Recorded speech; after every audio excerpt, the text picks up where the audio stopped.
নমস্কার, বিবিসিপি ব্রজবাবুর ছোটদের পাঠশালায় সবাইকে স্বাগত জানিয়ে শুরু করছি আমার ভিডিও। আমার বই প্রথম শ্রেণী প্রথম পর্ব, পৃষ্ঠা 42 এবং 43। এই 42 পৃষ্ঠার নির্দেশিকাতে বলা হয়েছে, শিক্ষক শিক্ষিকা শিক্ষার্থীদের বিভিন্ন ছবি ও শব্দের মাধ্যমে বর্ণ চিনতে সাহায্য করবেন। বর্ণ চিনতে সাহায্য করবেন বলতে, এই যে একটা প্রাকৃতিক দৃশ্য দেওয়া আছে, এখান থেকে বিভিন্ন শব্দ চিনবে এবং তার বানানটা লেখার চেষ্টা করবে, শব্দগুলি বলা বলি করবে ও উপরের ছবিটি কোন ঋতুর তা নিয়ে আলোচনা করবে। তাহলে এই পাঠটি শুরুর আগে আমরা যারা গান ভালোবাসি, আমরা যারা গান সম্বন্ধে চর্চা করি, তারা এইভাবে শুরু করতে পারি শরতের একটা গান দিয়ে। শরৎ তোমার অরুণ আলোর অঞ্জলি, শরৎ তোমার অরুণ আলোর অঞ্জলি। আমরা কেন শরতের গান দিয়ে শুরু করব, তাকে পরে পরে বিশ্লেষণ করে বলবো যে এটা আসলে শরতের একটা চিত্র। পেঁজা মেঘের ভেলা, ঢাকে কাঠি পড়েছে, আর এদিকে কাশফুল ফুটেছে, হালকা রোদ বেরিয়েছে। এইসব দেখে আমরা এটাকে একটা শরৎকালের ছবি বলবো এবং শরতের কোনো গান, আমি ওই গানটা গাইলাম, এছাড়াও আরো কোনো গান জানা থাকলে আপনারা ছাত্রছাত্রীদেরকে এই গান শোনাতে পারেন। এবং তারপর আমরা এই যে ঢাকের ছবি দেখিয়ে ঢাক ছবি এবং বানান, তাল গাছের ছবি দেখিয়ে তাল, ধান গাছের ছবি দেখিয়ে ধান, ছই, এখানে নৌকা কিন্তু বানান শেখাবো না, এই উপরে যে ঢাকনাটা আছে এটাকে বলা হচ্ছে ছই। ছ হর্ষই ছই, লয় আকার, ঠয় হর্ষই কার লাঠি। এই যে লাঠি শুরু হলো, অর্থাৎ এখানে বলতে চাইছি আকারের পর, আকারটা আমরা আগের পৃষ্ঠায় শিখেছি, এখানেও কিছু আকার দিয়ে বানান শিখবো এবং হর্ষইকারের বানান শেখা শুরু করবো। এই যে লাঠি, তারপরে ঠিক, ঢিল, কাঠি, ছবি, রবি। তাহলে এই পর্বে আমরা কিছু হর্ষইকার যুক্ত শব্দ শিখবো, জানবো, এবং কিছু হর্ষইকার বাদ দিয়ে আকার যুক্ত শব্দ শিখব।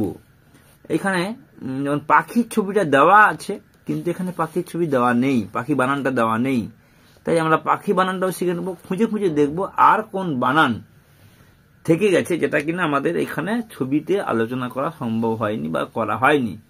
তাহলে আমাদের খোঁজার ক্ষমতাটা বাড়বে। যেমন আকার দিয়ে বানান, হাল, নৌকার হাল, কাশ ফুলের কাশ, পালক, এই বানানগুলো এখানে নিচে লেখা নেই, আমাদেরকে এই জাতীয় আরো বানান খোঁজার চেষ্টা করতে হবে। এই ছবিতে আছে, অথচ যেসব বানান শিখবো না, সেটা কি না শেখাবো না। মেঘ, ময়কার ঘ, এই যে মেঘের এই আছে, কিন্তু মেঘে বানান শেখাবো না। কেন না, আমরা আকারের পরে কেবলমাত্র হর্ষইকার পর্যন্ত যাব। ঠিক যেমনি ভাবে আমাদের এই যে অঙ্কগুলোতে 5 পর্যন্তই বারবার শেখানো হয়েছে, আর বাংলার ক্ষেত্রে আমরা ধীরে ধীরে আকারের পর হর্ষইকার, তারপর পরবর্তী স্বর ধ্বনিতে যাব। তাই আমরা এখানে মেঘ, নৌকা, দাদু, সূর্য, এইসব বানানগুলোর ছবি থাকলেও আমরা এগুলো আলোচনা করব না। হাঁড়ি, দাঁড়ি, এই চন্দ্রবিন্দু যুক্ত বানানো এখানে আলোচনা করব। এরপরে আমরা কি করব না, ঘর আঁকা। এই যে ঘরটা সবসময় যে বইয়ে থাকবে তার কোনো মানে নেই, এখানে চাপ দেওয়া আছে। আমরা নতুন অঙ্ক বা নতুন সমস্যা তৈরি করে আমরা এখানে 3 দিয়েই লিখে দিতে পারি। তাহলে কি করতে হবে না, ছাত্রছাত্রীকে ঘর তৈরি করা শেখাতে হবে। ঘর তৈরি করার জন্য কি হবে, আগে একটা লম্বা উঁচু বক্স করে দিতে হবে, লম্বা উঁচু বক্সের পরে এইভাবে টেনে, আবার এইভাবে টেনে, এইভাবে একটু নিচু করে করে আমরা এইভাবে ঘর টাঙানো শিখিয়ে দেবো। ঘর টাঙানো শিখানোর পর 1 2 3 4 5, 1 2 3 4 5 লিখে দেবো। এখানেও এইভাবে আমরা প্রথমে কি না, এটা যেমন উপরের দিকে টানা হয়েছিল, আগে বড়টা তারপর ছোটটা, কিন্তু এখানে কি করতে হবে না, আগে নিচের ছোট লম্বাটা, সরু লম্বাটা টেনে দিতে হবে, তারপরে একটু করে টানবো, তারপরে আবার টেনে দেবো, আবার দুদিকে একটু করে টানবো, আবার ওর সঙ্গে জুড়ে দেবো। এইভাবে ছবি আঁকাটাও শিখতে হবে। আচ্ছা, এরপরে 1 2 3 4 5 লিখে দেবো, ইংরেজিতে 1 2 3 4 5 লিখে দেবো। এই অঙ্কটা কি আসলে না, এখানে ধরে নেওয়া যেতে পারে এটি একটি ঘর, এই ঘরের দুদিকে 2টি সিঁড়ি দেওয়া আছে। এই যে হলদে রঙের ঘর, ছাত্রছাত্রীরা ভুল করে এই হলদে রঙের ঘরে 3, 4, 5, 6 লিখে দিচ্ছে। এটা না লিখলেও চলবে, কারণ আমাদের মূলত এখানে সিঁড়ি দেওয়া অঙ্কটাই শেখানো হচ্ছে। সিঁড়ি এইভাবে সরাসরি নিচের দিকে হয় না, তাই 1, 2, 3 আর এখানে ঘরের ছাদ বলে মনে করে নিতে হবে। আবার 1, 2, 3 আমরা ছাদে পৌঁছে গেলাম। শিক্ষার্থীরা ফাঁকা ঘরে সঠিক সংখ্যা বোঝাতে, এখানে কোনো তাহলে ফাঁকা ঘর নেই, শুধু ছাত্রছাত্রীদের বোঝানোর প্রয়োজন আমরা এটাকে গোটাকে ঘর ধরে নেব, এটা ঘরের ছাদ ধরে নেব।